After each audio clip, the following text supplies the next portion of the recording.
So, have you got any beverages ready? We've got a nice cup of coffee. Make coffee. I've just had a cup of tea. So. Hey! I had tea and crumpets. I've been the poshest Tea person and crumpets? Yeah, I've Wow. been typically British. I've only got one crumpet left. Oh no, what a horror. I can't live without them. They've become my lunch from now, recently. Stress Crumpets relievers. are fucking awesome though. Crumpets are awesome. Yeah. Welcome to the Clueless Cataclysm. I'm Callum Lewis. I'm Kevin Griffin. And on Skype today, we have a special guest. Our first special guest. Your only special guest. The only special guest we will ever have. First, last. Alex White is a 3D artist currently studying at Hertfordshire University. He is a good friend of mine, and I very much respect his opinion on games, so I thought I'd have him on today. Hello. Good idea. Hello. Hold on, wait. Wasn't it Hatfield? It's Hertfordshire University in Hatfield, in Hertfordshire. Alright, yeah, that makes sense. Okay. So, yeah, welcome to the show, Alex. Nice to be here. In my room. Better be. Hold on, before we start, what's your opinion on the Wii U? Oh god, don't even get me started. No. I refuse to even give an opinion. If we have time, no, we might actually I talk will. about it. It's a terrible piece of equipment, in my personal opinion. But knowing me, I've now jinxed it, and I'll end up working with it in the future. Right off the bat there, the Wii U. Yeah, I had to get it out. sneak in. I had to get it out. You had to get it out. Okay, so, yeah. Alex, what made you go into 3D art? Well, I've always kind of been a bit of a creative person. I've dabbled in a lot of creative industries. I've done music online and I've made it as far as the BBC playing one of my songs. I've done stand-up comedy. I'm a musician outside of electronica as well. I went into graphics design for a little bit and did websites for work experience and that sort of thing. And eventually my logical conclusion came to doing games design, following in another friend's footsteps, and I enjoyed it more than I expected to. So I ended up going to university to learn to do game art. Oh wow! So quite a long and creative road. Yeah. About 4 years of aimlessness turned into eventually given a direction. Okay, so you're currently studying at Hertfordshire / Hatfield University. Let's call it Hatfield. I like that. Yeah, call it Hatfield by all means. Okay. So yeah, you're currently studying it over there. Could you give us an overview of the kind of skills required of a 3D artist? Well, for one thing, life drawing. Life drawing is the one thing that my lecturers preach non-stop. It's the one thing that the industry preaches non-stop. If you can't do life drawing, you can't get a job. Okay. One that's recently coming to the fore as well. You may hear some building in the background. Yeah, that's fine.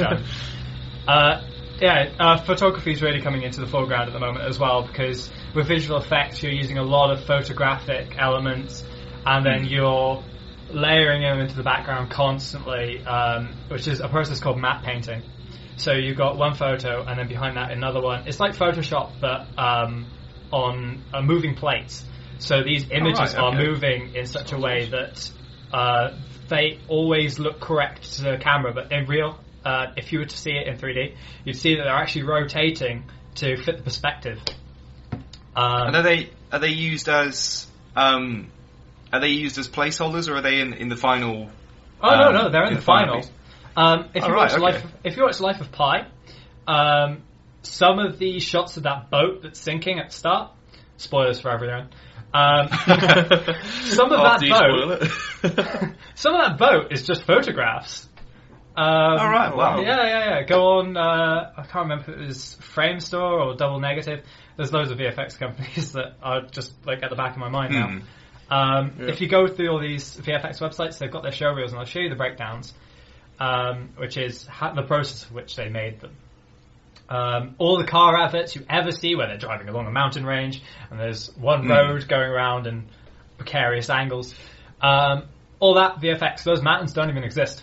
So it's all the old trick of driving along and having in the background a reel playing on a projector, but a lot more 21st century. Yeah. Also, the cars you see in those videos, those are 3D models. Those are not real cars. Really? They are never real cars.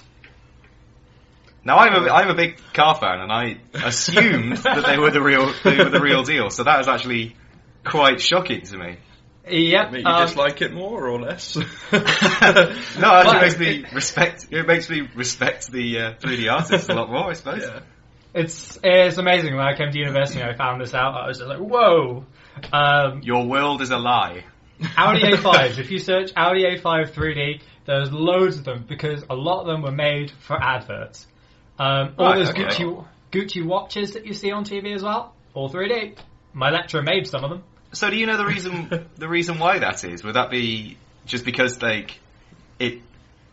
can't quite get the lighting right or the look right on the actual product? Might be budget as well. Or it could be actually, yeah. No, it's actually a case that in real life, then you've obviously got the whole thing of there's imperfections become a lot more obvious. Whereas if you've got a 3D model or a render of something, then you can manipulate it in any way you want to. You can have it doing crazy stuff in the air, like one of the recent. There's been a couple of recent adverts like that. The Suzuki Swift, I think, was one of them, where they're just flying through the air and they're doing all sorts of shit. You can't do that with a real car. You would break the car. Well, yeah. And on top of that, then with a 3D model, you can put it in any environment, which means that you can use those live plates I was talking about, where you've just got these photos in the background. You can put them anywhere. Whereas with a car in real life, then you'd have to shoot it for a very long time, driving down a road, and then you'd have to camera track it, and then you have to. So it actually makes this process a lot easier just to make the car in 3D, like photorealistic, and then put it into any environment you need to. Oh wow, very interesting. That's actually blown my mind. Mine too. And also, just going back, you mentioned life drawing as well. That's something that I don't think that I would have thought of as a requirement for going into 3D art. But would that just be so life drawing from a human angle, but life drawing as in drawing nude models. Not from photographs, but from real life. Because it teaches you a lot to do with the measurement and the proportion of humans. And when you go into character design, then, because even if you're not a character artist, then you often end up doing character designs anyway, and obviously you've got to model these things. So you need to know the proportions, you need to know the muscle structure underneath the skin, the way and places where bones protrude from the skin. So, for example, the shoulder, the muscle there is a teardrop shape. And then right at the top, you've got the clavicle and the way that moves. And it gives you an understanding as to how all these bones and muscles interact with the surface of the skin where these models are posing, and often they're fidgeting. So you get a feel for the motion, and you get a feel for how something's sculpted. So it's when you're modeling, it's looking at things at a deeper level and not just a surface level then. Yeah, definitely. It gives you a real sense of form.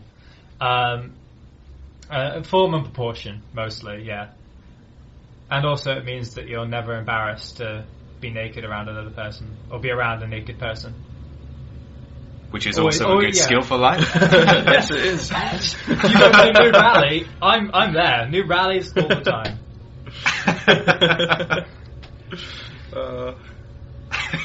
That was going to be my next question. What, nude rallies? How many nude rallies do you go to? I go to nude rallies all the time. Most of them happen within the university, of course, behind curtains in white, very bright white clinical rooms. You haven't seen American Pie, the Naked Mile? Oh god, I wish I had. You could run a naked mile. Yeah. No, I could get other people to run a naked mile, and I could draw them running a naked mile. Okay. Other skills for the industry: Photoshop, definitely. If you can't use Photoshop, then no point even approaching it unless you can use something at least equivalent to the same degree. So GIMP, I suppose, but it's not an industry standard. Photoshop is the main one. What else? From then on, it's more specializing. So depending on where you go in the animation industry and the game art industry and such and such, then you need to know different things. So if you went to VFX, you'd need Nuke, but it's something that's taught at university rather than something you need to get into university. Traditional painting is not an essential skill, but it's a preferred skill. I can't traditionally paint, but I am learning to traditionally paint. In my own time, I use the experimental parts of my modules to experiment with acrylic and watercolor paints and several other mediums. Knowing as many mediums as you can and at least experimenting with them shows that you're willing to learn, and it often shows a lot of positivity to potential employers and universities, etc., etc. Okay. So it's generally a sense of like non-digital arts can help you a hell of a lot if you want to transfer into doing 3D art or digital art. Definitely. If you can draw a person, then you can much easily model a person compared to someone who doesn't know the proportions of a human. Like, you can look at a person and you don't realize just how much it matches up. So, for example, your arm span is roughly the same as your height. Your eyes match up roughly with the top of your ears. The bottom of your nose matches up roughly with the bottom of your ears. There's a lot of these measurements that people don't really think about until you've had to draw it over and over again and find methods to deal with certain problems. It's another thing I hear a lot is like a common mistake in drawing humans is people always make their arms too short. Yeah. So yeah.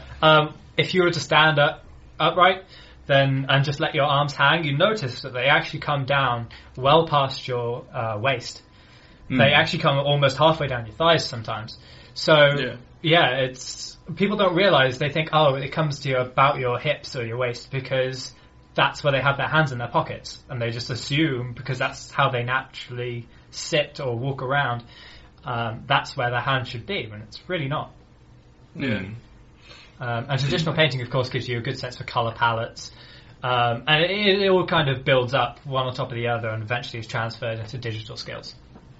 Okay, brilliant. Sounds awesome. Sounds very awesome. So, on the technical side of things, going from the non-digital, the traditional side of things towards digital, what kind of software and tools are you actually using? At the moment, Maya is a huge industry standard. Whether you're going to game, especially in the UK, that is. If you're going into games or VFX, Maya is almost always the tool you're using. Occasionally 3ds Max, but it's just a different software. It's the same tools in a different software package and under a different skin. It can do most of the same things, but the software is different. Is good for slightly different things. So 3ds Max, if you're going industry, you'd usually use that for architectural planning. You can do exactly the same stuff in Maya, but because it's kind of the way that Max handles things and the way that it builds things, it can make it slightly better and slightly faster sometimes for architecture. But you can do exactly the same in Maya. Okay, whereas Maya kind of pushes the boundaries. What you see in Max, you get 90% of what you need, but to get that extra 10% that you need is really difficult. It's next to impossible. Whereas Maya, you get 60% of what you need, but to get that extra 40% is so easy. You can program it head to tail, and you will have everything you need inside an hour if you really, really need that equipment. And if you can't do it, someone's already done it for you online. Maya is just so flexible, and it can work with particles much better. It can work with animations much, in my opinion, much better. Maya has that flexibility that Max really doesn't. Another software package that really prominent in VFX in particular is Nuke.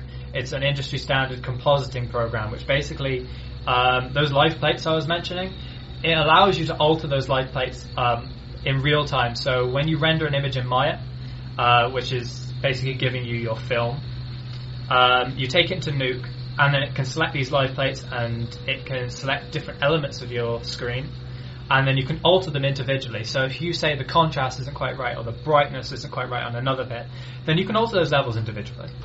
From there, you've also got Mari, which has rapidly become the industry standard. They used it for Gravity. Right. Yeah. Yeah. Mari. That'll go a long way to making it a lot more widely used. Mm-hmm. Yeah. Mari is a tool which allows you to paint textures onto a 3D object with absolutely zero seams, which obviously is very useful, because obviously a seam, for those who don't know, is like on your clothing, where the two pieces of cloth align, then you often see the pattern doesn't quite match up on your clothing. It's exactly the same in 3D. You don't want that pattern to not match up. Yeah. So what you can sometimes see it in games as well. So yeah, it's a huge problem in games and stuff. And Elder Scrolls games are notorious for that. Mm-hmm. Yeah, it's amazing how many games and films actually have texture seams, and once you start getting into the industry, you notice it all the time. Yeah. That must be awful. It really is. It ruins films for me and my girlfriend. It's terrible. Everyone in my class, we have to watch films at least twice if they've got any CG in them, because we will notice every single issue. Jurassic Park, there's a dinosaur that disappears for one frame. Really? They didn't fix it, because it would have taken them 5 days to render it at the time. Bloody hell. But yeah, Mari allows you to paint over those seams so that they are literally invisible. What else have we got? There's obviously UDK and CryEngine and stuff like that. All the games engines that go towards the games bit. You mentioned Maya being the standard or growing standard in the UK. So what about? Do you know what other countries might use, like in the US or? To my understanding, a lot of Europe in particular is very much a 50-50 split. It's very much down to what you want to do. In the UK, it's just become favourable, because if one company is using it in the UK and another one's using a different program, then it can be quite tedious and hard to constantly swap between softwares. So when one person started using Maya and they got some really good results, then they swapped to the next person using it, and the next person. It just gathered from there. In Europe, it is just a 50-50 split, more or less, in both games and VFX. They will use between Maya and 3ds Max. Yeah. Okay. And on top of that, a lot of companies will have both software packages as well as some others. So a lot of them, surprisingly, will also have Blender, which is free software which anyone can get online. Because sometimes it can be used for certain jobs. For example, in World War Z, I believe they used a little bit of Blender at Rewind FX for water simulation. All right. Okay. Yeah. So you can, a lot of companies will have more than one, and people will just pick and choose what's their favourite and what can get the best result. So it's good to know a little bit of everything, but specialise in one. Okay, brilliant. So what is the normal process you go into to create an art asset? Is it the same every time, or does it depend on what you're creating exactly? Does it depend on like whether it's organic or whether it's static or moving or? It's slightly different each time. So if we were doing a building and it had to be photoreal or it had to be very strongly based on a building from real life, what you'd go out and do is you'd get a cardboard box for starters, and you'd measure the dimensions of the cardboard box. Then you take it to the building that you have to photograph and texture or whatever. You put it in front of the building, and then you take you take whatever photos you need, and then you take the cardboard box back with you. Now that cardboard box, because you know the measurements, then it means you can work out the measurements for the rest of the building. Okay. So, and what you do is you put the photos into Maya, you use them as a backdrop, and then you line up the camera with where you, in 3D space, with where you were in real space. And then you model from that perspective. And you know whether or not you've got it lined up correctly, because the edge of the building will either go to the correct place or they won't. And when you're looking in perspective mode rather than through the camera, you will see whether or not those lines are straight. If they start coming diagonal or not, then you've probably got an issue. So that's how you go about photoreal buildings. If you're going through something more stylized, like, for example, maybe something from Spyro or Crash Bandicoot. I can't remember the art styles. It's been so long since I've played games like that. I wish I could go back to it. So like a more cartoony... something more stylized. All the features are big and... Yeah, something more stylized. What you do for that is you'd go to a concept artist, or if you dabbled in that, then you do some concept art for yourself. And then you'd scan them in, or if you've done them on Photoshop, you'd make them into a measured out piece of concept art. So you'd have a top, front, back, side, a left, right, depending on if it's symmetrical or not, view. And you'd have those all in one image, and then you cut them up into separate images and save them out. Then you'd make like a crosshair in Maya, and you'd model against those. So that way you get all the curvature right with this concept art. You have to make sure you measure them out, of course, which can be quite laborious. Because obviously you don't want, say, your front to be to a different scale as your back image plane. And you just model against the concept art, more or less. If it's moving, then it's not really so much a different process for photography and concept art as you'd model it in a different way. So for games, if it was a static object, the way you model it doesn't really matter, as long as you can bake it down to something more reasonable poly count wise. So when I say bake it down, I mean you've got your high poly version the way you modeled it originally, and then you start cutting out faces, and you get it down to as few faces as you can. If it's something that has to be animated and has to bend like a human, then you've got to model in rings. So it's got to have perfect, neat circles going all the way around it. So your shoulder, you'd have rings going around your shoulder, because that is basically a hemisphere on your body. Anywhere that kind of comes out in a bulbous shape, bulbous is probably a bit too strong a word, but a woman's breast is a perfect example, believe it or not, because you would have... I should have mentioned Alex did just point to his nipples when he did that. So. It's a good example, and in the industry we are not afraid of pointing at things and going, this is how this should be. It happens literally all the time. You do have to, I suppose. You've got to have a filthy mind to be in industry, put it that way. So Alex showed me. Sorry, while we're on the subject, Alex showed me the worst, most awful 3D model I've ever seen, and I think you know the one. I can't remember. It was the really realistic penis. Oh God! Yeah. That is what professionals do in their spare time. Yeah, definitely scientific and everything. Yeah, it that has was the ability awful. to, It was so. It has the ability to stretch, change the size of the testicles. It has perfect edge loops. It has a muscle structure underneath. That is how you animate. The amount of thought that went into that was... It was terrifying. It was terrifying. The terrifying penis. Back to the matter at hand. Back on track, yes. So what you do, for example, for a torso, is you'd have, you'd have a circle going around your stomach, so from your waist to your sides and up to the ribs, the bottom of the ribs. So that would be one circle, and then you'd link that to a circle that would perhaps go around your chest muscles, and that would be another set. And then you could have rings going around your shoulders, your elbow, and then you'd also have... Oh, signal's dropped. Pause! And we're back! We just had a mild technical issue. What were you saying, Alex? What I was saying was basically, with all these circles going around your body, you basically link them up. So the circles eventually combine, and they all have to be squares. Because if it's not squares, then they won't animate properly. which a lot of old animators may disagree with me on. The old practice was that obviously games convert things to triangles anyway. Triangles. But the triangles still have the edge flow of the squares, which is a good thing.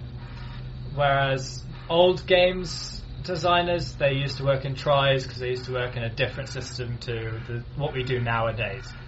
The newer systems work in a different way. They don't handle triangular modelling so well, which is why I suppose clipping would be a big issue with that. It's not so much clipping. Clipping will happen no matter what, depending on your skill as a modeler, but it will always eventually happen. What will happen more is you'll get deformations on your model, and it won't animate correctly. So if I was to move my arm, then what would happen is around the shoulder, if there was a couple of triangles in here, they'd start pushing in and they'd start crumpling the skin. Right. Yeah, obviously we want to avoid crumpling, which is why we use squares, because they've always got a nice neat edge and they always fold nicely. So, talking about, you mentioned before about baking in to use a less well-defined model. Well, it is not even... That's a very good... baking down to low poly, defined, yeah. But yeah. Baked onto the body. My next question deals with that. Is do you see the so games are getting higher graphical fidelity all the time? Yeah. Do you see that as a help or a hindrance? So would it be? Do you find it less limiting or do you find it more demanding as an artist? Well, there's several ways that can go. My personal opinion is that the way in which games have gone is it's in some places it's making lazier artists of people because they think, it's more I can get away with, when in many ways it's also more difficult. The higher graphical fidelity is more a case of you still want to keep that poly count as low as you can, really, because that way you get the highest possible frame rate. And obviously frame rate these days has become a huge thing. I remember working in 18 frames per second. Hey, I didn't used to have a gaming rig. I used to work off an office computer, and it was terrible, and we won't talk of it again. But the ability to have these higher resolution models, by resolution I do mean higher poly count, and poly being a square or triangle.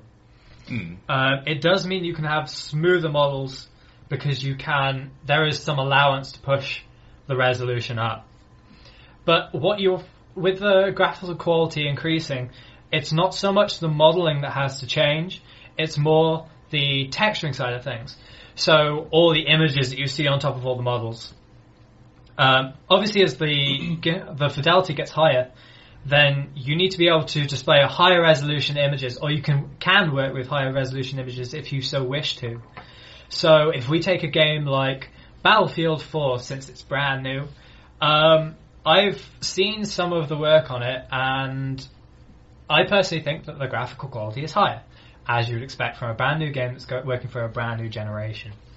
I don't think people would disagree there. Nope. Yeah. I think we've mentioned it before, haven't we? Yeah, well, it's why I went for the example.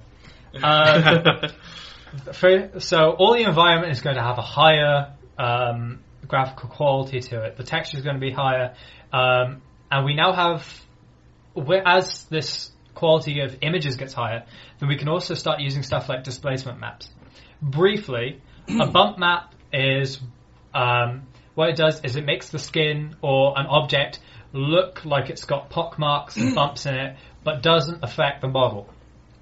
A normal map, which we usually use in games, does the same thing, but it allows for, if I'm remembering this right, it allows for light information as well.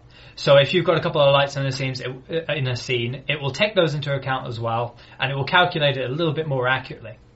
If you've got a displacement map, then what it does is it physically changes the way the model looks.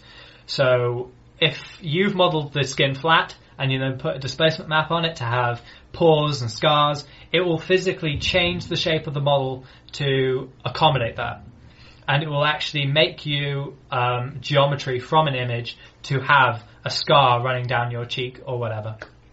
Okay, then. Oh, that's pretty So cool. yeah, so new generations of games and the higher graphical fidelity that we are able to achieve means that we can start using this. It's mostly used for film. It's only been used for film, in fact, up until recent years, where they've started bringing in displacement maps on top of normals recently.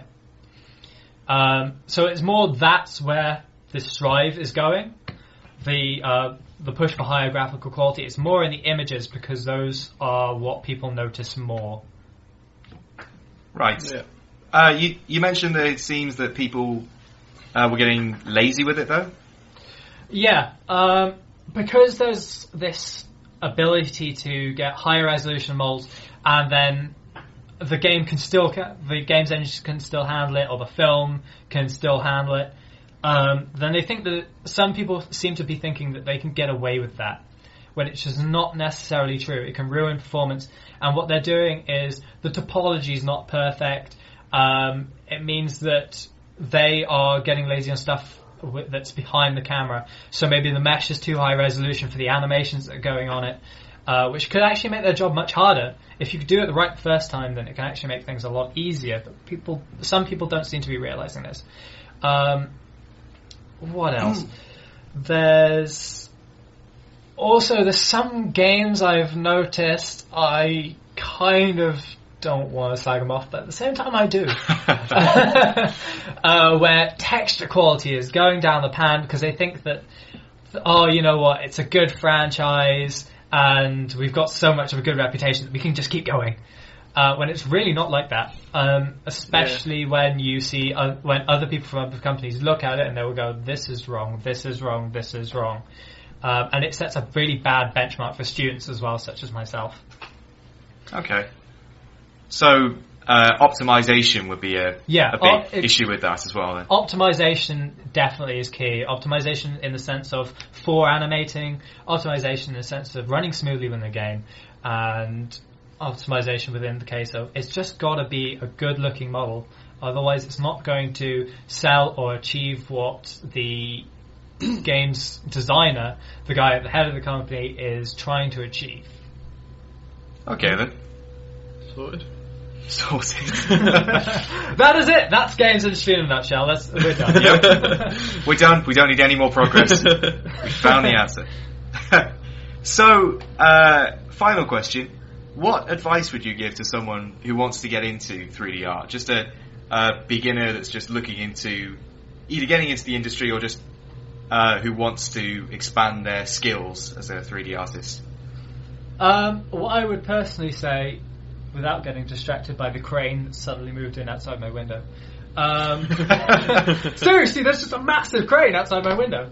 It's because you were about to slag off some games, so it was getting ready. Yeah. They're attacking a wrecking ball, and Miley Cyrus. Okay, so what I recommend is, first of all, you've pretty much got to have a university education for it. And to get into the universities, you're going to need life drawing, potentially some traditional painting. You're going to want to experiment with Photoshop, Maya, 3ds Max, depending on what the university prefers to teach. Maybe dabble in some of the more advanced programs like Nuke and Mari. You're also going to need photography. And when you get to university, you're going to need personally the opinions of myself, my university, and Bournemouth, is that the two best universities are Hatfield, aka University of Hertfordshire, or Bournemouth University. It depends on what you want to go for. If you want to be more on the artistic side of things, or you're lacking more on the artistic side of things, or that's just where you want to be within the industry, Hertfordshire is probably the way to go. The other universities might suit you better if the motto of the staff here is don't go here if you will not be comfortable here. Go where you will learn the most. Go where you will be happiest. Which is a really odd thing to come from a university. Usually give me your money. Yeah, usually it's give me your money, but No, here it's go where you're happiest, but you have the potential to learn much more artistically, in particular, at University of Hertfordshire. It's a very intense course, and they focus very much on life drawing, digital painting, photography, modelling in Maya, lighting, rendering, compositing in Nuke, texture painting in Mari, working primarily with UDK, though they do have Source Development Kit, Havoc Development Kit, CryEngine, Marmoset. There's just a lot more artistically available at University of Hertfordshire than anywhere else. It is ranked within the top 5 in the world for this. Though if you want to be lighting and rendering, go to France. We don't have to admit it. France is better for lighting and rendering. I don't know. It's something about the French. Okay, well. Yeah, a good thing about the French. And Bournemouth is more the technical side of things. So if you want scripting or you want to be it's hard to describe.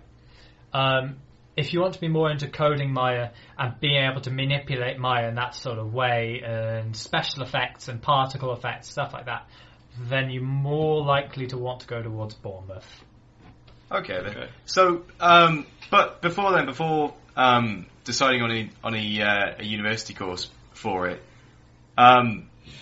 if people are looking towards getting their skills up before starting a course in it, what route would you say? Would you say go into traditional art and then move into 3D art, or do them concurrently? Well, the way I took things was I went through a BTEC Games Design course, which is more... It partially had the business side of things, so I got a good grasp of that. It had a little bit of 3D, it had a little bit of traditional. It was a good mash of everything, though a lot of students here came from doing an art foundation. Now, an art foundation focuses purely on traditional side of things. There's not much in the way of essays, to my understanding. But you get a good taste for literally every medium, and that will ultimately make you a much stronger artist. I know that a lot of people come from the Art Foundation, have gone to the 3D side and panicked because they have never worked in that sort of way, which is why you should work on that concurrently. But ultimately there are 2D units, stuff like that. For example, I'm working on a comic which I only have 5 weeks to make, design, illustrate, everything. Yeah. They are going to be much stronger at that, and it's going to mean that their life drawing skills are going to be much better. Their digital painting skills are going to be much, much better. It just means that because they've got this ease of access to these 2D skills, they can spend more time learning the 3D, which ultimately means they're going to have an easier time of it. So it's all transferable skills that can help. Definitely. Any area then. Yeah. What I would recommend is either go for a BTEC Art and Design, a BTEC Games Design, which will mean that at interview you'll have a lot more 3D to show off, which is often attractive, or go for an Art Foundation, because in the long run, an Art Foundation could potentially make your life much easier. Okay, brilliant. Okay, so thanks for that, Alex. No worries. Cheers, Alex. Been good to have you. Alex will join us for some news discussion as well. Yeah. Indeed. So he is not going away. We still have him. We have him on loan. You're going to pay He's me on in loan pints, from the right? uni. Going to pay me in beer. Yeah, sure. Why not? Sounds so convinced. Yeah. Okay, so yeah, that was very, very interesting though. I've learned quite a few things from this. Me too. Such as no car you see on TV is real. Yes, that is blown my mind. Some of them are real, just not usually in adverts. Yeah.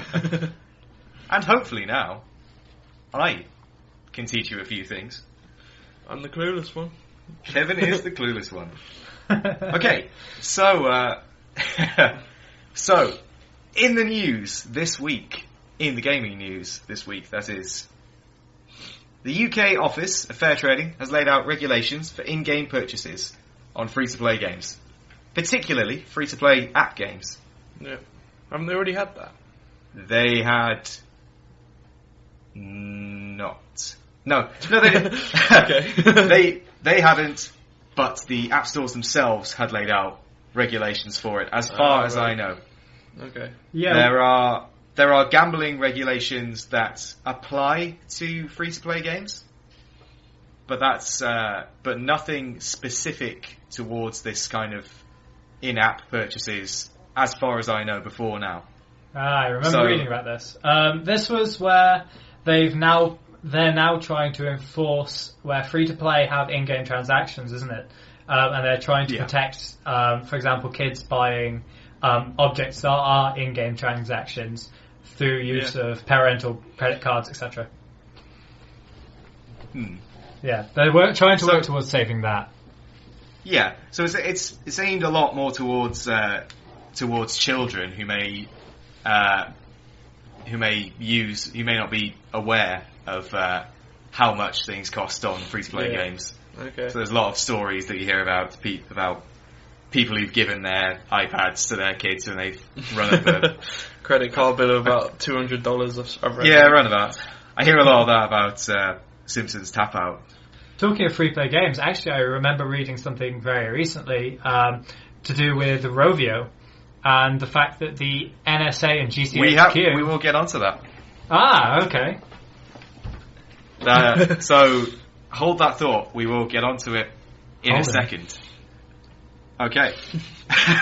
No, but yeah, these regulations are, in a nutshell, they are that information must be provided before buying or downloading to say that this game contains in-game purchases before you've actually downloaded it. Adverts must be clearly separated from gameplay. That's pretty standard. Which I think is quite good already. It's like if you see an advert for a game, it's not usually, they usually have this disclaimer saying this is not in-game footage or this is pre-rendered footage. But I suppose that just tightens it up so it makes it a lot clearer. Games must not exploit the children's decision making, which is vague, but yeah, sure. Games cannot ask children to bug their parents for game purchases.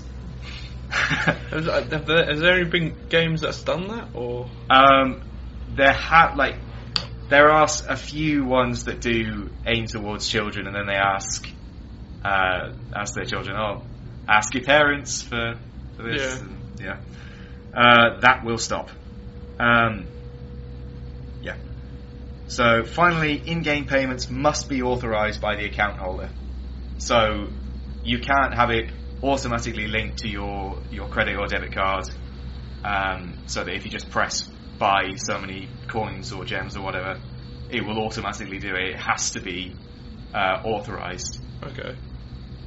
So I think it's all pretty sensible. I quite like all the regulations. Yeah, makes sense. Protects the parents' credit cards, you know. Yeah. They're taking money from the industry. How dare they take such money from the industry? We need to be able to exploit these children. What are they doing? I couldn't help myself. No, it's ultimately, it's very sensible, and the moral side of me does go, this makes sense. They can't, I haven't seen any adverts actively encouraging children to buy stuff. It's more of a TV thing, in my opinion, but it would apply to TV sense. As well. Or do you mean like TV in general, or TV advertising more than anything else? Because that's where you see. Oh, I see. Toys R Us every Christmas. Oh, yeah, that's always bad. And I was always hooked as a kid. Yeah, I used to love that giraffe. I had a really bad Lego addiction. Still do. They sent me to a spa. No, I think it's very, very sensible. It may take money away from the industry, but it's elements of the industry that are conning children. So I'm okay. It exploits their innocence. I'm okay with them not gaining the money. Yeah. Okay then. So you were mentioning Rovio before. We actually have a piece of news from Rovio, but do you want to explain it, and then we can compare notes, see if we got the same story here? I'll explain what I know of it. And from what I, so this is where we find out that I'm actually blissfully ignorant. From what I've heard, the NSA and GCHQ have been exchanging information that they have gathered through third-party sources about users and stuff like that through people who have the Angry Birds game on their tablet or their phone. So they're monitoring the communications via people who have downloaded this game. That's what I've found. Don't know how accurate that is. You're basically I've right. heard It's that, yeah. it's okay. So it's one of the latest Snowden leaks was that the NSA and GCHQ, they were monitoring information from a good majority of apps. It's not specifically Angry Birds. It's a large number of apps as well. Angry Birds is different in that Rovio, the creators, have said that they themselves have had no knowledge of any of this going on. They've said that this is happening through their advertising agencies. Okay. So the companies that put ads on Angry Birds, and that Angry Birds and that Rovio is now in talks with their advertising companies, or is trying to find new companies that won't do this sort of thing. So it doesn't particularly seem to be a problem with Rovio, but more their advertisers. Yeah. I was going to say that obviously Rovio weren't going to have a hand in this. I don't think any games company would necessarily want to lie their reputation on the line in that sort of way. That would obviously be really risky business and would potentially... Yeah, there's also, people might say that Rovio are lying about this and that they actually did give information away, but the way that they've worded it, that it's so strongly against the advertising companies, does make it, to me at least, sound that they didn't actually have any knowledge about this and they're not lying about it. Yeah, there's always going to be those one or two people who are going to say they're going to try and stick it on the companies, the games companies and the VFX companies, etc. Yeah, it's always the Which is a industry shame. problem. It is a shame because Rovio are essentially attacking their own source of revenue here. I don't think that they would do that if they were complicit in it. They might. No. So yeah. The games industry is a smart industry, and they wouldn't attack their market unless, of course, your name is Activision. So especially in app gaming, they get most of their money from advertisements that they put in game, don't they? Yeah. Angry Birds is free, so they get all of their revenue from it. Yeah, definitely. Angry Birds is a huge game. Their revenue is through the roof. Yeah. Absolutely. Fair play to them.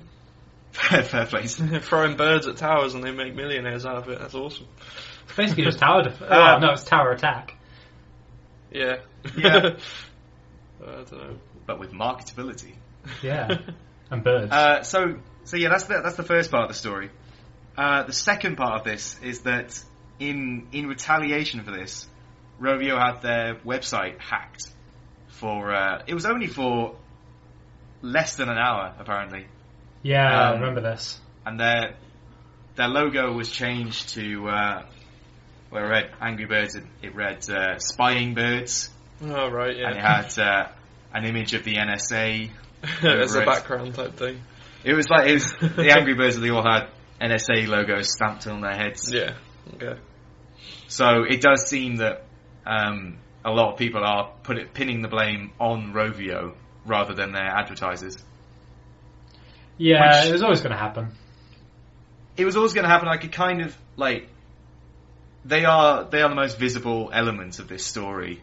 Yeah. So you'd have to do research into finding out who advertises on Angry Birds, and people wouldn't want to do that, so they'd rather just pin the blame on Angry Birds themselves. Yeah. On Rovio themselves. They're not pinning blame on the Angry Birds. I wonder why they're so angry. So, yeah, we'll see it. We'll see how that goes. I mentioned this last week. I always say that. Yeah. I named the last episode, so yeah. yeah. I should stop that. If it's a habit, it's fine. So yeah, in other news, the largest battle in the history of sci-fi MMO EVE Online, and possibly the largest in the history of online gaming itself, has just taken place this week. Largest battle? The largest I've battle. been dying to talk about this. You still with? Yeah, You have been dying to talk about it. Yeah. I found out some information on this one, and I found out some information about the last two big battles, which I believe we were discussing only the other day, Callum. Yeah, I have some information about it as well, so we could. If you want to talk fill about in the blanks most if recent you're one, not too sure. Okay, yeah, sure. So, are you familiar with EVE Online, Kev? I've heard of it, but I've not actually looked at anything about it. EVE Online is the most fascinating game that I never want to play. Okay. it's the same for everyone, though. Yeah. So what is it? Is it just space battle type stuff? It's a space MMO where you play as a ship captain, or you could be a miner or a whatever. But it's very freeform. It's not a theme park MMO like, say, World of Warcraft. Okay. So it's very much down to the players to create their own situations, create their own battles and adventures and things. I'd like to interject, if I may. Go on. Yeah. A more accurate description of what EVE Online would be, in my opinion at least, and the opinion of many people in my course actually, because this has been a huge topic of discussion, would be that it's more of a self-contained economy. It is basically the perfect life simulator. That's basically what it's become. If one of the big companies goes down, fair assessment. if one of the big companies in that game go down, one of the big 9 companies, then that game could potentially be thrown into turmoil. The economy in the game could collapse. It is that precarious. Yeah, that is a huge element of the huge amounts of money are transferred through EVE Online. The factions in that, there are players on EVE that use it as a full-time job. Yeah, making money in. Yeah, you can earn enough money to live on that game. That's not even a joke. A lot of people, they pay for a couple of months of subscription, and then when you've got good enough, you can actually buy all of your subscription and then make money on top to money of that. you make in game, because that's how the economy works. You can actually sustain your subscription. So they say you're a miner or something, you get some materials from a planet. I don't know whether you do that in the game, but you do. You just sell it to other players and just make money like that. Or? No, it's more of a sense that you can't do direct money transfers, as far as I know. Yeah. Other than if you buy subscriptions. So that's how people inject money into the game, is that they buy subscriptions, and then they essentially gamble with their subscription. Oh, right. So it's your capital ship is worth, I don't know, 2 years worth of subscription. I will buy it with my subscription money. Okay. It's kind of like that, yeah. It's more, the subscription is, as you say, it's kind of a gamble. And with that, you gamble for more in-game credits. And then you use those credits to buy ships, etc., etc. And those credits are immediately transferable. I'll go into some stuff that's happened because of these. Alex is dying to talk credits about a little bit later on. All right, but it's a little bit more in depth than just a subscription. Oh God, I love EVE Online. Yeah, as you said, it's the one game, the one most amazing game I will never ever play. It's one of those. I am dumbing it down somewhat, because the economy can be quite complex, which is why a lot of people don't really want to get into the game. Yeah. So the amount of money that's in this economy is why whenever there's a major battle in the game, it becomes news for the entire industry. Bloody hell. So yeah, it becomes news for the entire world at some points. At some points, yeah. Like the BBC have been getting in on this one. The really? BBC have been reporting on this because it's just so big. Yeah. That's how I found out a lot of my information on this one. The BBC are genuinely interested at just how much has happened. Must be huge then. Right. Hell. So we've It is. we've skirted around it. I'll just go straight into it and explain the battle and the surrounding elements Right. over it. So Oh, pause. there we go. And we're back. Yeah. And we're back. So yeah, this battle essentially took place over a missed payment, which was Whoa. Is it that petty, or is it well, a lot of money? it's a missed payment over a space station, which housed an entire faction. So I would say Wow. it's not so petty. No. Player Nully, Nulli, forgot to pay for a space station housing the Pandemic Legion faction. So the space station was seized, sparking the battle. The main battle was between two coalitions of factions, N3PL, Nipel, and CFC RUS. Okay. So these were the two major coalitions that fought in the battle. So space station was seized, sparked the battle. The damages included. This may seem like not so much, but it actually does represent tens of thousands of pounds worth of money.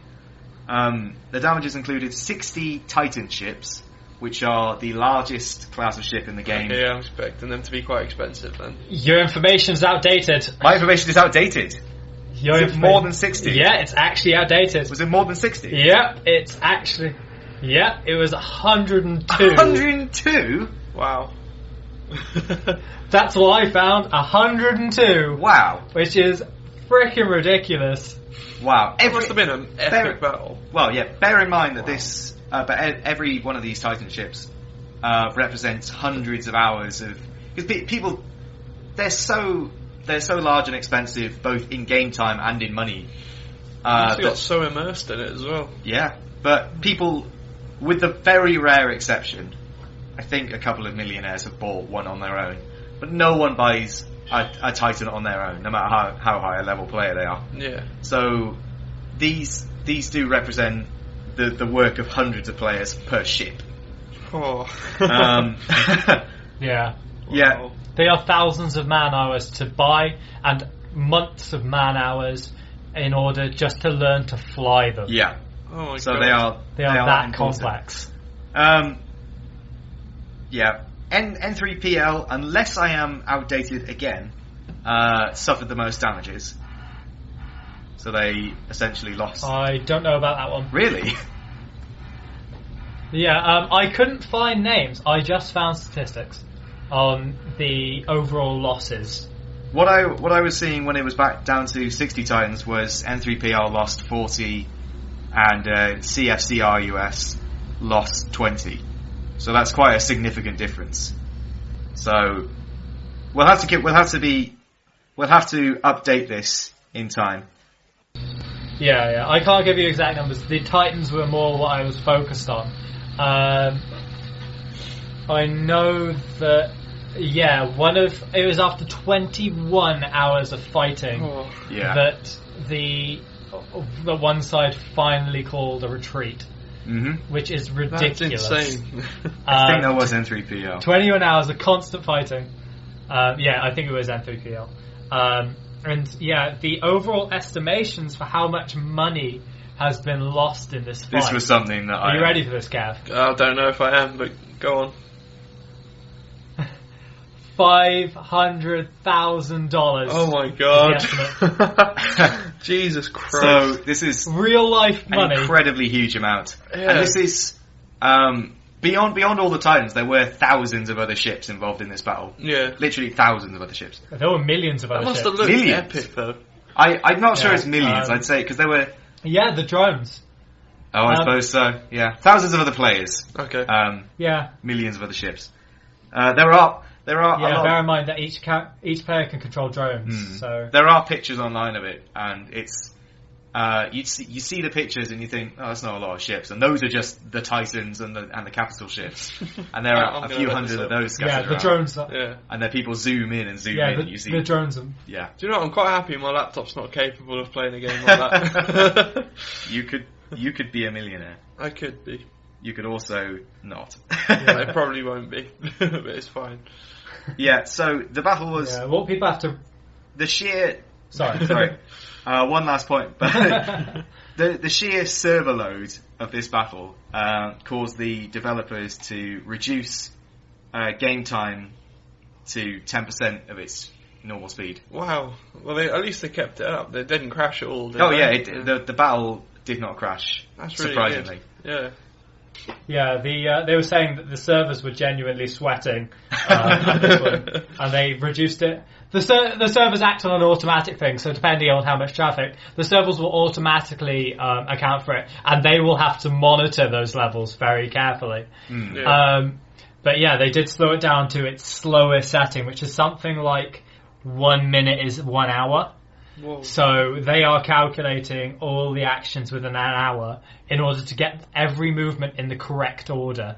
Yeah. That's insane. Think of the amount of actions that one Titan pilot is trying to do in that 1 minute. The controls behind them is insane. Yeah. It's very important to get those... And they have to control these entire ships. It's very important to get that action order correct as well. So Yeah, because then you can look back Yeah. over it. because these do cost people insane amounts of money. It's not like an FPS game where if it's got a tiny bit of lag, okay, it's annoying, but Yeah, but this you can deal is with it. incredibly important to get it right. Oh. So yeah, that's Yeah, it is. Really powerful servers, though. Oh yeah. They're housed in Iceland, and they are. Oh god, the servers are immense. They are just ahead. They might as well be ahead of their time for all I care. Wow. It's fantastic.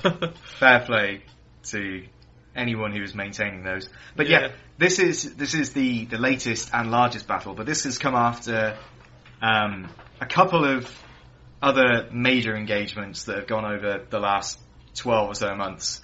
And Alex is a lot more well versed in those. I do know about the battle before this, but the Battle of Asakai.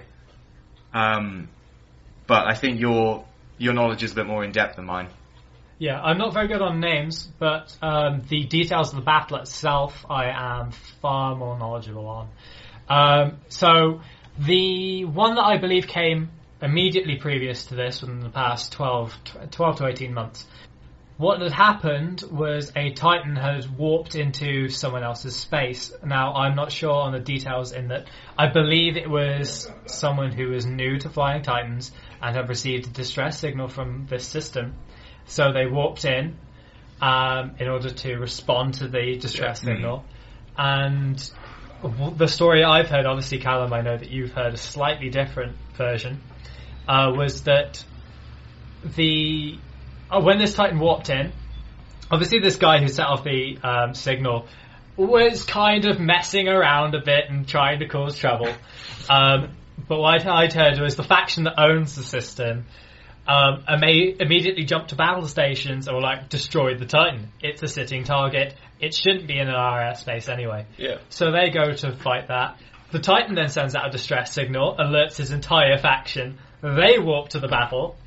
And then over the next 10 or so hours, there is the ensuing battle. And from what I'd heard, that was about $100,000 worth of money lost. From everything, that was 12 to 13 Titans. Yeah. And that was considered a major loss. Yeah. Well, that was the largest battle before this one. So things are massively ramping up. I wonder if there'll ever be a battle that actually destroys the servers and destroys the game. It's like the end game or something. Nah, that won't happen yet. Not yet. Hopefully. Every I'd like to see this game continue going. Yeah. I would I'd love like to to see see this the game game. continue progressing. It's a very good. I wouldn't say experiment because it's a very ongoing thing, but it's a very good way of looking into a self-contained economy as well. Yeah. But Great example. yeah, I just it's better than the Team Fortress hats. oh yeah, an actual decent economy. But the other thing about this is it's so like the things that are at stake in these battles are something that it's really hard to comprehend, even if you play MMOs. Yeah.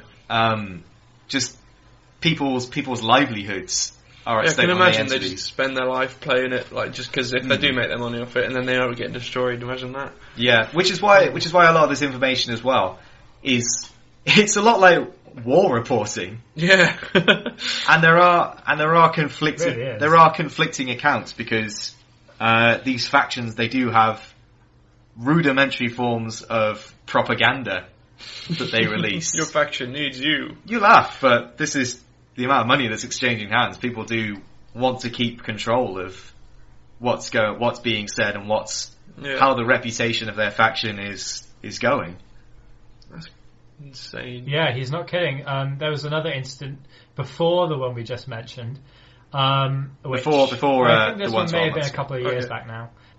And this was a case where I think it was Goon Squad had hired someone to infiltrate a corporation.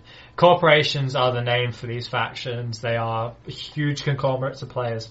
And basically this guy, he worked himself from the bottom over the course of a year into a position of power. I know this one. Where he could actually access some of this money, and he drained the entire corporation's bank. This man played a long con. In a series Bloody of hell. hours. Yeah, it was ridiculous. Yeah, he drained the entire bank account and escaped. And there was so much anger over this, but the game's developers, they said right from the outset of this game that they will not refund any in-game losses. Any in-game losses caused by another player through legitimate gaming means is not their concern. As long as it's legal. As long as money isn't exchanging hands as long outside as the game, they won't interfere. Well, it's the game. Yeah. So this guy, he worked himself all the way up, drained an entire bank account, got away with it, and there was so much fuss made. It was fantastic. Loved it. Loved every second of watching it. Very sadistic of me. Very sadistic. No, it is just. I would love to actually see this sort of thing carry on, because it's absolutely fascinating seeing online games with real world repercussions. I'm not so sure that I'd be willing to get into it myself. Make it a hobby rather than a... Make it a hobby. But yeah, I could definitely see the appeal in it, because it is a sense of adrenaline that you get from seeing things that you have paid for being lost or being won. Yeah. It's like gambling, isn't it? I think you mentioned that earlier. It is sort of. Yeah, it's sort of gambling. Except you have more control. You have more control. It's not purely down to luck, which feeds back into it as well. So it's, you know that you would have lost these things because it's your own damn fault a lot of the time. Yeah. Yeah, it is very much like that. And this is the reason why they don't allow CCP. real world money transfers. They They've developed a brilliant game. Yeah, you can't do real world money transfers or pump your own money into the game endlessly unless it's through subscription, because they're worried about money laundering. Yeah, it's a genuine worry with the game. It's amazing how much this game actually relates to the real world. There's so many economical concerns with the game. Yeah. It's insane. Love it. So yeah. You said it. On that bombshell, let's move on. On that bombshell, shall we move on? ZeniMax, makers of our good old favourite Elder Scrolls Online. Yeah. Oh god. Here we go. Here we go to Alex, Elder Scrolls Online. This is here we go to Kev. Digital pricing! Oh god, here we go. Yay! ZeniMax have announced their £70 Elder Scrolls Online Collector's Edition, known as the Imperial Edition, which will let you play as an Imperial, who is one of the races in all the other games. Yeah. I shouldn't explain that to you. We did an entire podcast on this. You know a lot about the Elder Scrolls. Yeah. You can play as an Imperial who can join any of the game's 3 main factions. This comes despite already having a monthly subscription, a cash shop, and... So greedy. So greedy. Yeah. So it's basically locking away one of the playable races behind a paywall. It is basically bullshit. Yeah.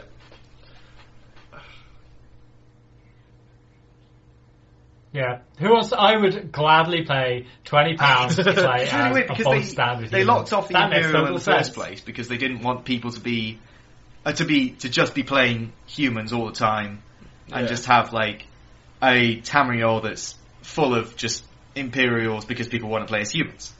Yeah. And then they do this so it's you can pay extra to unlock what is essentially a default option. It's so stupid. I don't. It's not stupid, it's cruel. Yeah. Yeah.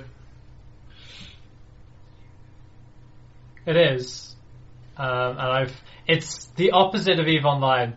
EVE Online is the game that everyone respects and loves because it's so amazing, but would never ever play it because it's too amazing. Yeah, Elder Scrolls it's is one the of those difference games between that should EVE not be Online played where because it's too shit. people spend so much money on it because they want to, because they want to do this, and there's no imperative from the developers. Like other than a subscription fee, you don't actually have to really pay for anything on EVE Online. It will just take extra time.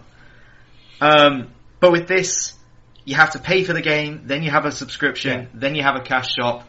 It's like 3 different stages of digital pricing. Yeah. Well, yeah. We have talked about this before, but yeah, that it does very much seem to me that they're going for a slash and burn. Yeah. Just going for it, see who pays what. Just getting as much money as they can in the next couple of months when it releases, and then afterwards, just fuck it. Mm-hmm. It's going to be a horrific flop, and they know it, which is why I was talking to someone the other day, I can't remember what it was, but they were saying that they bought a game and within 2 months it was free to play. It's going to be an exact That's happened to a lot of them. With Elder The Scrolls. most Give it 2 to 6 well-known months. one recently, I say recently, about a year ago, was the Star Wars Knights of the Old Republic. Yeah. Yeah. I got that for free. Yeah, a lot of people just assumed that it would go free, and it did within the next 6 months. And then they started charging monthly subscriptions, I think that was. Did they? Yeah, I had to pay. Oh, right. Yeah, but that basically failed. It's still tottering along. And I think a lot of people are assuming that the same will happen with Elder Scrolls Online. I'm assuming it will happen. Yeah. Which is a real shame because, like, I love the Elder Scrolls. You both know this. And, to see it abused in this way is just heartbreaking. I was going to say, you can start crying yourself to sleep now, Cal. I just want them to do elsewhere. I wish they would do elsewhere. Oh, elsewhere. It will never happen, but No, it won't. I wish it would. It would be beautiful in every way. It would be. Because moving forest fortresses. If everyone knew the lore of elsewhere, then a lot more people would play. If everyone got a deeper sense of lore about Elder Scrolls and I could actually talk to them about it instead of sitting there seething, then the world would be a better place, and we would solve a lot of the issues with the entire globe. Yeah, if everyone the world hunger would come to an end. Fine. If everyone There'll be no played more world Elder hunger. Scrolls like I played Elder Scrolls, it would be a beautiful place. World peace would renown. It would be utopia. Yeah. Yeah. That's it. This is only a small bit of news because I really don't want to get into Elder Scrolls Online again. Okay. We've talked about it several times, Yeah. and the message is still the same. This is all bullshit. They're being greedy fuckers. So I will make it. I will move on to better news. Yeah. In similar fantasy RPG news, Middle-earth: Shadow of Mordor, which is a Lord of the Rings single-player RPG game, Yep. has quite a bunch of news. They've released a walkthrough video of pre-alpha footage, which it's pre-alpha footage, but it looks like everything is polished to within an inch of its life. Well, it'll be interesting to see the final product. Somehow, I think the name is only on there so that if they make a change, they'll go, "Oh, it was pre-alpha." It will be completely single player. There will be no multiplayer component, no co-op component, no anything. What is that in terms of just quests and stuff, and then it's in terms of MMO, quests, it's basically the game is an action RPG where you play as a ranger who gets killed and he becomes resurrected and he becomes a wraith, and you're going through Mordor on a quest against Sauron. And it's an open world action RPG, which looks very cool. Alex, have you seen anything about this? Have you seen any footage of the game? Yeah. Well, I've not seen any gameplay, but from what I've read, is that when you're playing as this wraith, you'll be able to, when you come into contact with an orc, the orcs are completely dynamic. So if you kill that orc is dead. Yeah. But if you don't kill that orc, he's got any wounds you've hit on him, he's going to have scars. And later on in the game, they're going to level those. The more you run into that one that survives, he's going to level up and he's going to hate you more and more. He's going to develop a personality until eventually you've got a nemesis. But for everyone you kill, then you know its connection to every orc. So it strikes me very much as a far more dynamic version of Prototype, which is really cool. I loved the Prototype game. And to give that a more in-depth and more personal feeling, where it feels that the game actually has a vendetta against the character. I'm not talking like Dark Scrolls vendetta. Yeah. Not Dark Scrolls, Dark Souls. When it feels like the game has the characters have a vendetta against you that is so personal because you caused it. That sounds brilliant. I'm really looking forward to it. Yeah, every orc in this is procedural. It's you have two skill trees essentially, where you either go along the humanity path, or the good or bad, basically. Sort of. It's not strictly good or bad, but it's got the humanity ranger path where you can use skill update your combat skills, or the raid path, which is things like looking into the mind of an orc and seeing their hierarchy, seeing all their friends, seeing their wife, seeing their little kids, little baby orcs, and then killing them, all. Or at higher levels, you could do things like possess them, or send them, Wraith Scream type thing. I'm guessing, or control them and send them off against their allies, and all their allies will go, "Why are you doing this? You're my cousin." Some proper personal story between orcs. Then. Oh, poor orcs. It's very much what I liked about they were very careful in the Lord of the Rings films to make the orcs feel very unique, weren't they? There's a lot of orcs in that. Oh, a lot of the orcs look different from one another, and the captains, they're very they're in the third film, the commander of the orc armies, he's very intimidating. You can tell he's a leader. He's a leader. He's definitely a good character that you can spot even in the crowd. If you want some really interesting information, my lecturer Frank Victoria is actually kind of friends with Peter Jackson. Oh my god! Because he's worked on the concept art for every Lord of the Rings film, and he's worked on The Hobbit as well. Wow! So he actually knows Peter Jackson pretty well. Wow! And he actually did some of the designs for some of these characters. That is a very good link. Yeah. Very impressive. Oh god. One of the ginger dwarfs from The Hobbit, he actually designed the beard to every follicle of that beard. He designed that beard. It was a good for beard. that dwarf. Oh no, it wasn't Bumble, was it? The really fat one. Yeah, the one who also the one with the axe sticking out of his head. that was Frank's dwarf. Wow. Bloody hell. So you've heard it here. Clueless Cataclysm. Third relation friends with Peter Jackson. He doesn't know it, but it's fine. Hey, I'm second relation friends with Peter sorry.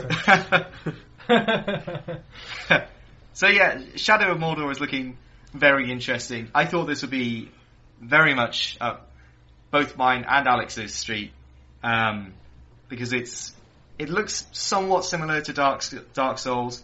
Not as difficult, but in the way it plays, it's definitely very similar to Dark Souls. It's also developed by Monolith, the makers of Fear. Oh, okay. Which, that's going to be interesting. Yeah, I don't think they've ever made an RPG before. Well, Monolith are kind of a little bit of a hazy line for me. After the first Fear, I can't say I've been that into their work. Please hire me though. I love you really. The first beer was awesome. Yeah. I don't know. I'm kind of a little bit fuzzy with them. I'm not sure what my confidence is like. It'll be interesting to see how the new game plays out, and I am very intrigued about it. I am very intrigued. Definitely. Did you say it was a PC coming out on? I think it's coming out on PC, PS4, and Xbox One. Okay, so I don't- new gen which is good. sort of.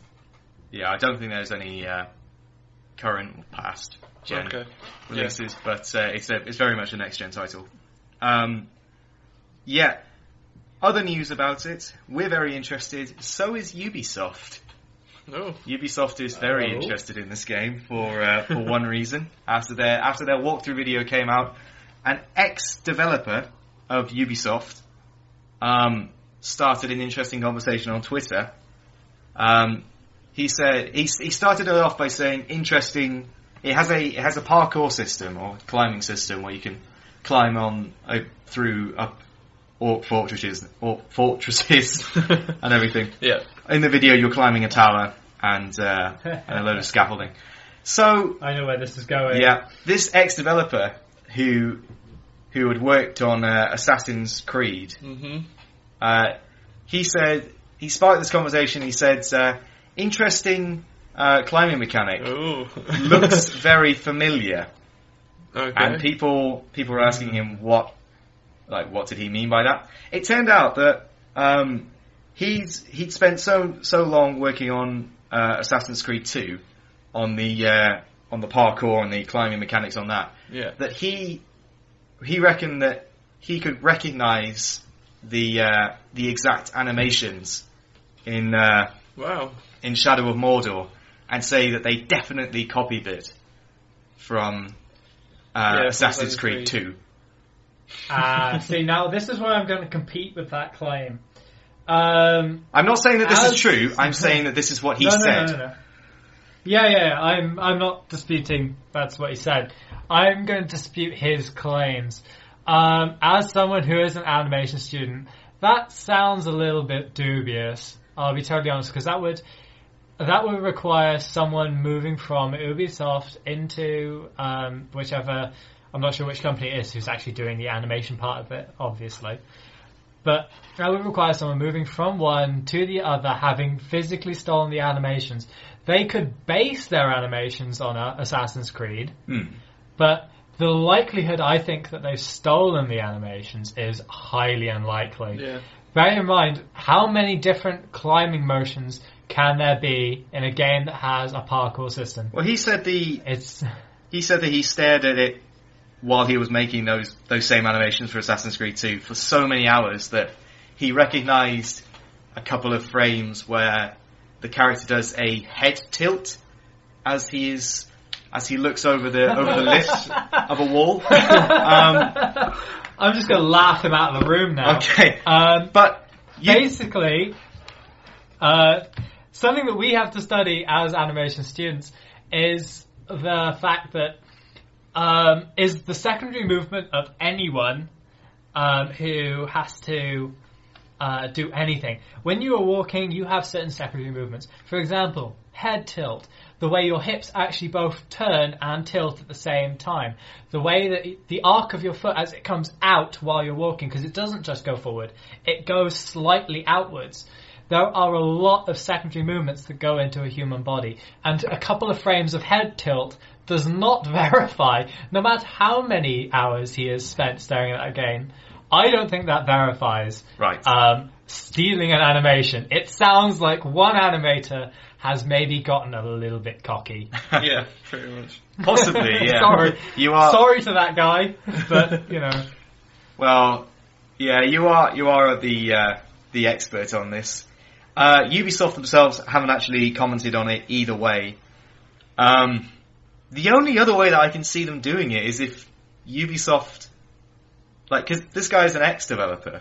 The only other way I could see it doing it is if Ubisoft okayed this, or it seems very elaborate to do, like you said, Alex, to have an ex-developer at Ubisoft copy these animations and then physically go and take them to the offices of Monolith or whoever does the animation there, and use it. Right, bear in mind that, something that we've been told is when we go into industry, we will be forced to, if we want to work on anything, we will be forced to sign a contract of disclosure, or non-disclosure even. So we will not actually be allowed to. It's actually, technically speaking, illegal for us to take models or animations and physically copy them onto personal memory sticks without the express purpose or permission even of the director and the company working on it and the writers. You have to have signatures from literally all of them in order to legally take this. Now, so I only have one lecturer who has actually got this okay, and that's because he had to do some work over the weekend, or otherwise he would not hit the deadline. And he had to get, I don't think it was Peter Jackson, someone else. The guy, who was it who directed the Man of Steel movie? Zack Snyder. Yeah. That's the one. He actually had to get his personal signature in order to take one asset from this and then put it onto his laptop, and then bring it back, and it had to be deleted in the presence of other staff members to prove that he was not stealing it. Wow. And it's not allowed, you're not even allowed to have it logged onto the internet because of the panic towards hackers stealing it from your system while you're working on it if you're connected to the internet. Bloody hell. It is that strict in the industry. So now I'm not saying that some people don't steal models and animations for their showreel and, take screen caps. It happens all the time. It's how a showreel is born. But for this one guy to be so bold as brass to steal from an Assassin's Creed game from Ubisoft, of all people, who are cutthroat, and then give it to another cutthroat game developer, it doesn't sound like a good idea or something that anyone would be insane enough to do. I think it's what one rogue ex-developer has gone a little bit cocky. Yeah. Okay then. So a lot of information for you there. A lot of information. No, we're very glad to have it. Yeah. So that's the expert opinion there. Yeah. Sounds good. I won't doubt that. I after hearing your view on it, Alex, I think it does definitely seem that way. Mm-hmm. That he's very interested in his 15 minutes of fame. I am the man who exposed Shadow of Mordor for the terrible creation it is. It's sort of like, pay attention to me. Look at this. Yeah, probably. Yeah, it'll blow over. Yeah, probably. So we'll move on. But Shadow of Mordor itself is looking very good. Definitely. So, finally, our last bit of news is Games for Windows Live, the Microsoft's PC service, is being shut down on the 1st of July. No. Yep. Oh, Thank God the beast is dead. Some developers are moving their games to Steam, while this is the bad news, while others have stated they have no plans to deal with the shutdown, which means potentially that some games on the service may become unplayable. Oh. Yeah. Well, online they will become unplayable. Oh yeah. I know legally they will become unplayable. Yeah. I know that Dark Souls is working to fix the issue and working to swap to another system. So all you Dark Souls fans don't have to worry at all. Yeah. Switching to Steam seems there's a couple others. Better option anyway. Yeah, Steam's the ideal. At least they're not going to Origin. Yeah. I'm not a big fan of Origin. I like Battlefield 3, that's the one I play, but I'm not a big fan of it. But it's... Yeah, Games for Windows Live it's never had a very good time of it. No. And a lot of the problems it has brought on itself. So I'm not exactly going to be very charitable with it. But when are you charitable? But it has had a lot of criticism and failure. I know it hasn't hit the kind of success that it seemed like it wanted, being a Microsoft product. Okay. So yeah, I'll have to find a list of the games that might be shutting down. Oh, I have it. That's convenient. I was going to say, it is on Steam as well. There is a small list of games that will be swapping to Steam or other systems. There's a list that's of games that I found here, which is as of a few days ago. Super Street Fighter 4, yes! Super Street Fighter 4 Arcade Edition, Dirt 3, F1 2010, F1 2011, Red Faction Guerrilla, Miss Explosion Man. Okay. They are they are confirmed. Others, the vast majority of them, are saying that they're working towards it. The ones that said that they haven't had any plans of moving from the service are Dead Rising 1, the Lost Planet games, Resident Evil 5, Street Fighter Cross Tekken, Operation Flashpoint, Dragon Rising and Red River, Iron Brigade, Fable 3, Gears of War, Halo 2, Blacklight Tango Down, and a few others that are in between. Yeah. It's quite a few that massive haven't names commented. as well. Oh, It's no. quite a few huge names. Most of them exclusives to Microsoft or exclusive to Xbox and Windows Live. Yeah. So it may just be that they have had orders from above not to... Maybe. Stick with the Xboxes and stuff. Yeah. Yeah, that sounds, especially for Gears of War, it sounds like it would stick with the Xbox since it was an exclusive. Well, especially more or seeing less. that... Same as And Halo especially as seeing well. as- Especially seeing as with Halo and now Gears of War, that Microsoft own them. Yeah. They own them outright. Yeah. You wouldn't expect them to switch platform. So it's a shame. Yeah. It's like it's the fear that a lot of people have with DRM services, that what will happen if they shut down? Will my games be playable? And this seems to be this seems to be the end I result. heard something about. Yeah, a lot Sorry? of the DRM ones. Sorry, I lost you guys for a second there. A lot of the DRM ones I've heard are the ones who are giving it the most consideration, because apparently, if it's taken off Windows Live, then it's more susceptible to breaking the DRM. At least that's what I've heard. That might be incorrect.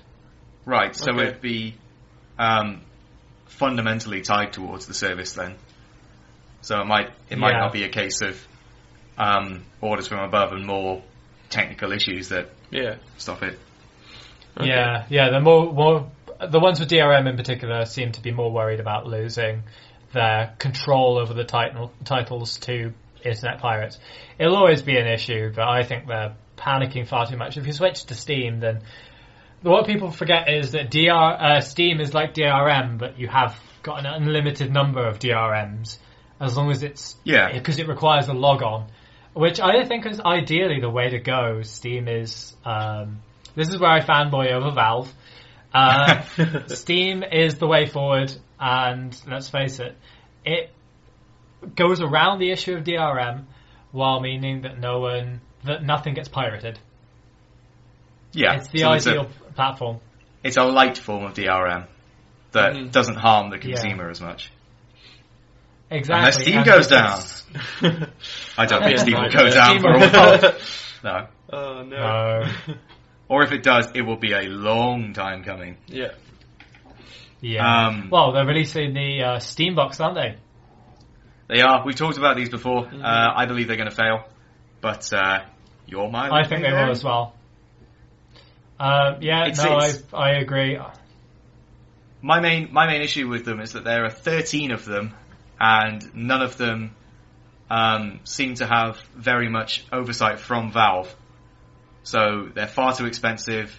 They're not a console experience that people thought it would be. It's not an in-between experience. It's very much a prefabricated PC experience, which isn't a huge change. Like you can get prefab PCs for decades. Yeah. And the main trend now is just to build your own. And It's a lot cheaper as well. It's a lot cheaper to do that, and it seems to be a backward step, which is why I think it's going to fail. Yeah, I definitely agree with you. Yeah. I don't think that Valve have made the right move in not acquisitioning, in requesting or planning for this sort of thing. It's not the right way to go. They would be much better off investing that money into a new game to go with their new games engine. You're thinking Half-Life 3? Would have been.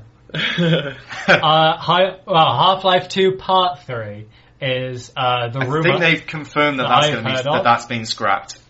That's officially been scrapped, and they're just going to work on Half-Life 3. Okay, fair enough then. Which, I mean, that's another thing I was actually going to mention. The new engines that were going to coincide with the new generation of consoles. Oh yeah, so we got what ones are there? There's Unreal 4. Yeah. Which, if Unreal 3 is the engine of the last generation, I think it definitely was.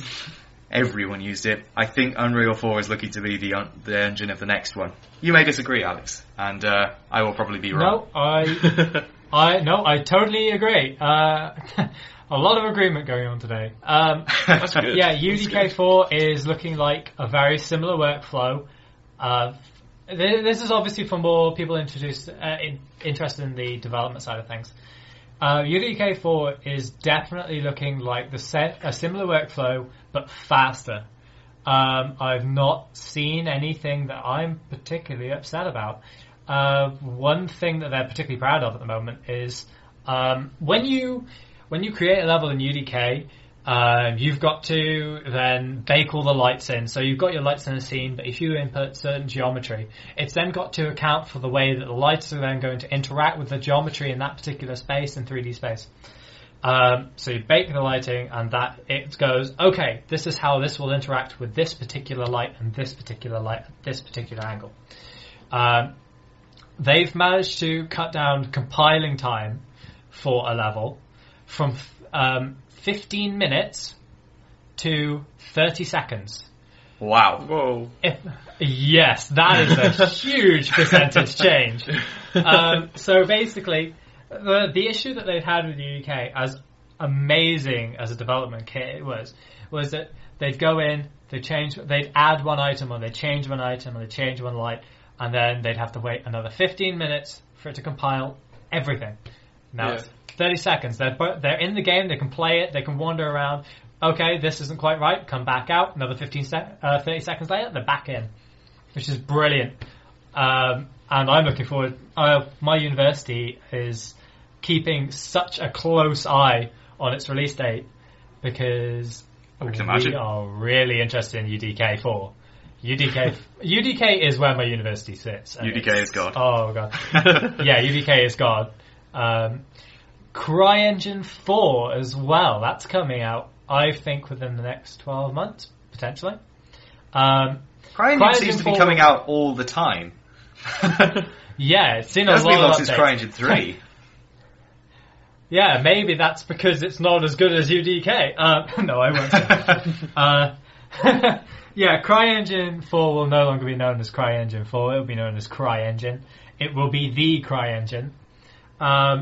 Well, I have a lot of respect for Cry. Yeah, until the next one. At which point it'll be known as Cry.5.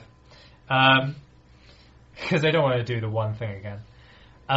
Yeah, I have a lot of respect for Crytek and their games engine. It is a beautiful engine. It operates in a very different way to UDK, which is what gives it that graphical edge. But I think UDK4 will be able to compete. Okay, that's good. But the newer CryEngine, definitely something to look forward to, I think. And Source 2, which was the other one I wanted to talk about quickly, it's due to be released soon, potentially within a year. So, as Gabe Newell has said, they're waiting for a new game. But I think you said that Half-Life 3 has been confirmed? No, don't pin that on me. God. I will not be the one to say Half-Life 3 has been confirmed. You heard it here first. Yeah. Callum Lewis said there will be Half-Life 3. I cannot handle that kind of power. Yeah, sorry. So yeah, Source 2 is looking for. I reckon it's once again we're looking at within the next year, maybe 18 months. Depends on when the game that they are looking for comes around and when they decide to make it or whatever. Which may or may not be I know that among university students there is a little bit of concern about it, because the way in which, from what I've heard at least, the way in which it creates BSP geometry, .BSP geometry in a nutshell, is when you're running around a game, or like for example, let's go with Unreal Tournament 2003, where you've got basically square blocks and the ramps. Do you mean Unreal Tournament 3? Divide up level. Or Unreal Tournament 2004? Oh, is that 2004? I thought it was 2003. There's Unreal Tournament 2004, and then there's Unreal Tournament 3, which is the bastard child that people don't like. Right. Well, you mean the one that was built to show off UDK3? Of course. Yeah. I actually really liked the game. I'll be totally honest. I didn't play much of it, so I can't really comment. BSP geometry is like the Lego block of games design. It's geometry which is always collidable, and it's very simple. It is literally square next to square next to square of just flat geometry. Pause! Right. Okay, we're back! For the last time, hopefully. Last time. Yeah. So yeah, .BSP geometry, it basically makes up all your ground planes and all your simple geometry like buildings and stuff that aren't specifically made. So I would imagine that a lot of the buildings in GTA, for example, the ones that you can't go into, some of those would probably be BSP geometry. It's just simple geometry that you can't really touch or affect. Okay. Well, no, you can touch it, but you can't move it around or whatever. It's pretty much totally unanimated. The way that Source has always done it, from what I've heard, has been a bit of a concern. It's a bit of a roundabout way of doing it. It's Valve's way of doing it, but it's not what I've heard to be the best way. And if they continue to make it as roundabout as it is, there's a lot of concern, from what I've heard, that it won't be able to compete with the UDK in development respects. It might be able to churn out some brilliant games, but it might not be able to compete at least in development stages. Yeah. Okay then. So there you go, a little bit of useful information regarding the new engines. Cool. Okay, cool. That's a bit of news that I wasn't expecting, but I am very glad that we had. Very informative. Very informative. Okay, so that's the end of the podcast. So it has been a very informative, very very technical, but very. I think everything was explained very well by our very own Alex White. Thank you, Alex. Thank you very much, Alex. You're welcome. And thank you very much from myself, Callum Lewis. And myself, Kevin Griffith. And goodbye. Cool. Say goodbye, Alex. Bye, Alex. Bye. Bye. Bye. Bye. Bye. That was impressively long. I like it. You're impressively long.